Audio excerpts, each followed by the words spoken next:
Alrighty. Hello, everyone. Thanks for your patience. We had a little bit of technical difficulty, but we got to figure it out. Thanks so much for joining us for May's webinar. We are super excited to have our preferred partners back with us talking about reasonable suspicion. So really quick housekeeping, because we have a lot of great content to get through. I just want to reiterate that we will be recording this webinar, so don't feel like you have to take vigorous notes. We will send you the webinar after it's done processing, and you will be able to find it on our website as well as our LinkedIn, and we will have an email to you. If you have any questions throughout the presentation, please feel free to throw it into the Q&A portion. It should be at the top of your screen, and we can answer those throughout or at the end of our presentation. So with that being said, I'm going to let our fabulous guest take over, and we're going to talk about reasonable suspicion. Hi, my name is Tony Elwood. For some reason, my camera doesn't come through on the site here, but let me tell you a little bit about myself. I'm retired from the New York State Police and from the federal government. I did 37 years in human trafficking and counterintelligence drug task force. And I was one of 24 people in the United States that was trained to do reasonable suspicion training. And I'm considered a drug recognition expert. It just simply means that I can tell what drugs and alcohol are in a person's system without a drug test. So we have been in this business for over 30 years, and we have hundreds and hundreds and hundreds and hundreds of school systems, truck drivers, commercial buildings that all need DOT drug testing and supervisor training. The purpose of this training is to give you a little bit of knowledge, tell you what we can do as a company to help you equip yourself to be a supervisor, which is required by DOT to be able to look at your drivers or your employees to make sure they're not impaired or they're intoxicated. So drug-free workplace is what everybody has with their DOT drivers. Safety and legal compliance and is the key to success for supervisor training. So the laws require that you have reasonable suspicion training, and the observations that indicate the impairment mean that you as a supervisor have to look at the person or look at your drivers every single day. And this is where your DER comes in, your designated employee representative. Almost all the companies that we have a DER on all three of the shifts. They have the DERs that will see them going in the evening, the morning, and the night. Not handing the keys, but making sure that they see the drivers to make sure that they look the way that they always do. They make sure that they're dressed, they have their uniforms on, they're pressed, they have the right boots on, even the right jackets, the logos, to make sure that their hair is cut. They look presentable when they leave the terminal, so that they represent you well. You can't just think that the drivers are going to be okay every single day that they come in. Your supervisor just can't be their friend. He has to be the supervisor, the DER. He has to do that to run the company safe, so that you all can make sure that your drivers meet their destination, meet their loads on time, and make sure that your equipment comes back safe and they treat your clients kindly and with the courtesy that they deserve. So the supervisors have to be able to walk in and, like I said, know the person. And this is really kind of hard to do without being in front of the drivers or in front of the supervisors. But they have to be able to know that they're not their friends. They have to be able to know that they are the drivers. And when they see them every day, they are going to be able to see that something may be different. So the driver comes in, he sees the supervisor he's known for 2 or 3 years. The supervisor will know that he has surged speech, or he has loss of balance. He knows he has bloodshot eyes. His pupils are dilated. They're either small or they're large. That means that they're taking amphetamines or they're taking marijuana or alcohol. And they have to be able to directly observe the driver when he's there. They don't have to see him using the drugs or the alcohol. They just have to see the indicators of alcohol or drug use. So the decision must be made by the DER all the time. If he sees a person that is impaired, where he thinks they're impaired or they're different than they normally are during the day, with the eyes bloodshot, their clothes are disheveled, their hair is disheveled, they lean against the wall talking, they're not on time. They need to take immediate action. They need to take the driver with another representative into a quiet place where they can sit down and they can talk to the person that they think that may be impaired or may be intoxicated. They want to go into a room where it's quiet. They want to take their phone and record everything and tell the driver that they're coming in because they think that there's something wrong. They want to look at their appearance. They want to speak with them in a normal voice. Where were you today before you came to work? Did you sleep last night? Is everything going okay at work? Are you getting your truck loaded before you go on time? Are you getting fuel? Are you keeping up with your maintenance on your vehicle? And all those questions are normal questions that they're asking so that they get some sort of answer. And they're going to be able to determine whether it's an out of the ordinary answer or it's something that would make them know that the driver has a difficulty, that their performance has a problem with it. So the unusual appearance, I am quite positive that everybody on this webinar has gone to a party and not had a drink. I'm sure that they've gone and they've had drinks. They've gone to weddings. They've gone to bar mitzvahs. They've gone to football games. They've gone to baseball games. They've gone to many events in backyards and cookouts where you've had alcohol and you probably have seen people smoking pot. And I'm sure that there are people that have participated in one or both. And there are people that have not participated in one or both. So you know, and the DERs know as adults and as supervisors what somebody looks like, their appearance looks like if they are impaired or intoxicated, or they've been doing something that's out of the ordinary, like a different type of a drug, or they're taking some sort of medication mixed with alcohol that makes their performance not what it should be. All of these you are going to make sure that you write down when you're giving your interview with the driver, with another person in the room with your DER, somebody from HR, and you're going to talk about the procedures that you would go to investigate these violations. You would talk to the driver about asking them, have you been smoking something that's illegal? Have you had anything to drink? Don't engage in a conversation that's going to make somebody upset.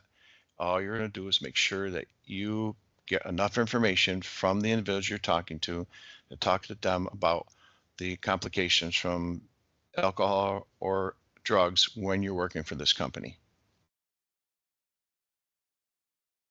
So a lot of them, a lot of the drivers do have addiction. So the difference between addiction and everyday use is quite different. Addiction is somebody who has to have it every single day. They're going to lie, cheat, steal, do anything they can hide their addiction from anybody, try to stay alone, not see the DER when he comes in early, gets in his truck, leaves, gets back, doesn't let anybody see him.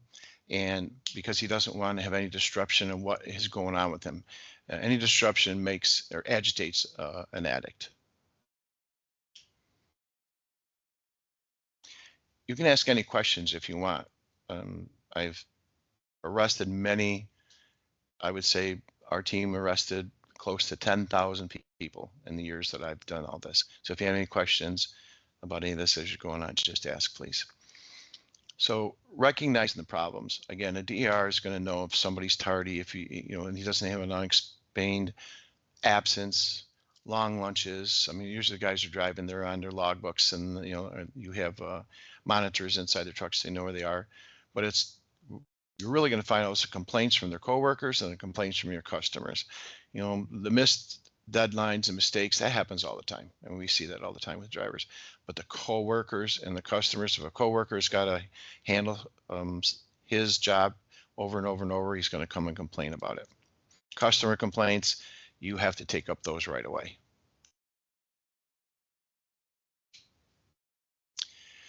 This is a big deal. I'm sure that everybody has seen on TV the difference between a crisis and a performance problem. Performance problems are easy. Those are the ones that people don't have any issues. They're not upset. They're not yelling. They're not crying. They're just talking to you about it. The dangerous and threatening ones are where people will lean on the table, put their fists on the table, get close to you and yell at you. And you can tell that that's a time when you need to stop your interview and either call the authorities or call somebody from 911, the medical department, to come in and speak to this person. Don't get in, you can switch it here. Don't get in a fighting match. Don't get in something that is going to cause this person to get more upset. Then when people are doing their examination of a driver or their interview with their driver, normally the driver knows the DER and he tries to say, hey, look, you know, my son, I take him to baseball for you. I do this for you. I get the load done early for you. That's not any explanation about what they're doing. That's something where they're trying to barter with you, barter with the DER. You have to take that personality out of it. It's got to be all business. So again, you're talking about their performance. This is when you state the problem. They try to understand what it is, and they're going to tell you that that is not the problem. They're going to say, no, I'm not doing any of this.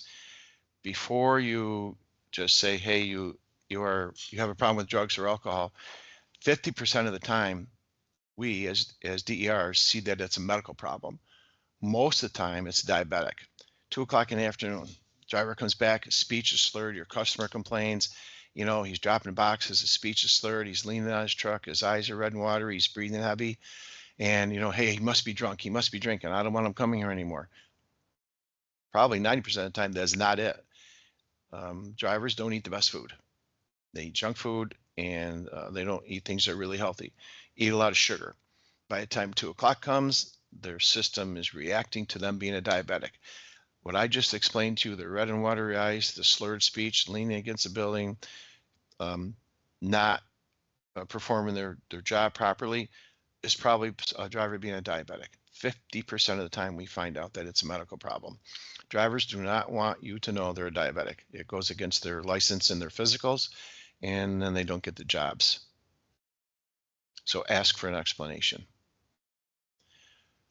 Avoid getting in a big problem about you're going to make them lose their house, they're going to lose their car, they're going to lose their job, they're going to lose everything they've ever worked for because you're going to fire them. It's not your problem. Your problem is to make sure your company is safe, make sure the public is safe, and are safe. And the consequences are real easy to this. Any person in the United States that has a problem with alcohol is a disease. It doesn't mean you're fired. It means you get to go get help. We want to make sure that your driver comes back. We feel bad for them, but we want to make sure that if they have a problem with it, you tell them that this is a problem that can be taken care of with insurance. You have to go to see the substance abuse professional. You have to follow steps to make sure that you can come back to work. So you want to be able to tell them, if this is a problem with drugs or alcohol, we're going to help you take care of it. Drugs are a disease also. This is where they enabling, blaming you and trying to rationalize that it's all your problem. I'm sure that many people have heard this before, not even with drivers or with your employees, but with your kids. It's everybody else's fault but their own. So when it gets down to threatening, that's when you call 911. But don't let it get that far. And of course, the supervisor traps. It's everybody else's problem. If it goes from the sympathy to excuses to anger, and then any type of diversion and tears, always after tears, they run out of their excuses, they get angry. So that is a huge thing to remember with all your DERs. If they start to crying, once that stops, anger sets in, and they want to be ready for that. And always just, because I've seen bad things happen.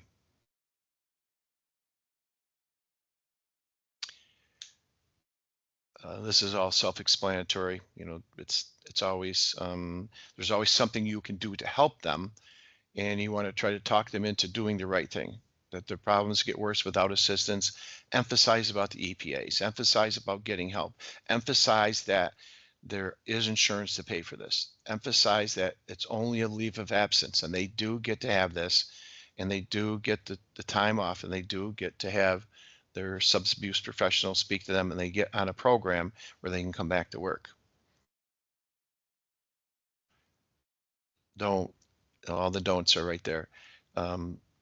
all the tactics that somebody has, you have to stop these right away. You have to be sure that you have a plan in front of you and there's no excuses. You go right from telling them what you're going to do, and they're going to go get a drug test done, and none of these apply. Just stay away from anything for the supervisors being misled, or tactics, or give me one more chance, or let me call my wife, she'll come and get me, or let me call my husband, he'll take care of this. Don't fall for any of that. Once you bring them into the room, your responsibility is that you can't stop this. It's either they're going to the hospital for medical treatment, or they're going to go to the hospital, or going to go to a clinic to have a drug test done. There's only two things. You can't let them walk out of the room. You have to have an end to the start of your investigation.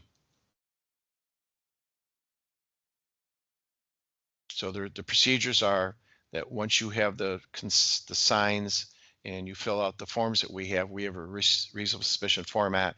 It's a 2-page checklist that we give you all, and you check it off. It makes it pretty easy. Bloodshot eyes, slurred speech, answers to questions. There's 2 pages of it. And once you've done all this, and you've both of the people in the room have initialed it and agreed to it, you make a decision. They have to be transported with an employee to a facility, or you call one of the people that we have, and they come out to your facility, make sure they have their drug test done and their breathalyzer done. After that, they can be released to a family member, or you release them. You take them to the hospital, but you have to call somebody to come and get them. They can't drive.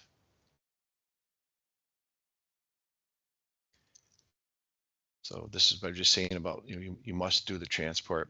So if the test is positive, then it has to go to your substance abuse professional. They're all over the United States, but make sure that you get a substance abuse professional. Don't just pick one out of the phone book. You have to get one that is connected to the drug test result that the person got back. If they came back from meth, well, you have to get one that understands meth. If it's alcohol, then you have to get one that does for alcohol. Substance abuse professionals have different fields that they are responsible for. They don't do all. You have to find the one, and what we do is we find the substance abuse professional within the geographic area of the driver. And so what they do is they have to participate in a return to duty process. It is 12 months. So the driver will start his tests month 1, and they get the results come to the substance abuse professionals and negative or positive. After the 6-month follow-up, the SAP will contact the facility that he came from and say that he's had 6 great tests, or 6 negative tests within the first 6 months, and you now have the ability as a company to take him back on to go to work. He will still have to have the next month have a test, and the preceding 5 months he has to have 5 more tests. In the event you take him back after 6 months and he's had his negative tests, you have to put him back in the random pool. If he gets picked on month 8 to have a random drug test done, he has to have it, but he still has to have his substance abuse professional test in month 8. And he goes through until the end. I know I went through that pretty quick, but I've done this in my entire life, and we have had great success with our substance abuse professionals and our DERs working together to make sure that the drivers get back to work. We don't feel that there's anybody that should go to waste. Every driver deserves a second chance, and there is help out there for drivers who need the help that they have for the certain disability they have. Any questions?